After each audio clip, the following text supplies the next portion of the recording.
Keď na techničným prepatrunku bude utvrdzene, že čísla nemož prečítať, servisere treba, že by toto napísali u zvitu i poslali ho krim techničarovi, ktorý ešte raz prepatri čísla i keď ich na iscene vidno, dáva došľebodzenie za udurkovanie nového čísla.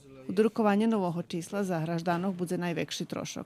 Mediji prenoša, že administratívna taksa vynoši kolo 2000 dinari, placiće bude i krim tehničar, a vybivanje nového čísla bude koštať kolo 30.000 dinari. Poneže še u Evropi ne kontroluje či vidno čísla na motoru ljebo šasije, hraždanom Srbiji še hodno slučiť, že nehodni registrovac uveženi auto, keď čísla nemož prečitac, a na dokumentoch su tižnje navezeni. Toto še odnoši na automobili, ktorí uvežani posle 19. julija, odnosno od počátku primenjovanja nového pravilníku.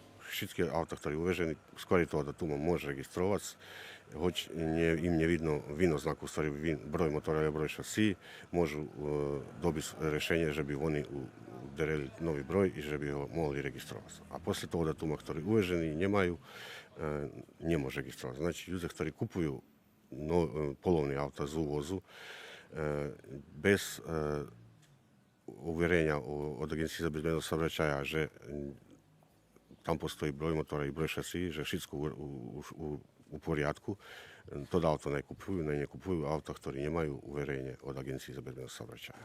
Naš sobešednik hvari, že še na ščescenje často slučuje, že čísla na motoru ljebo šasí nemož prečitac.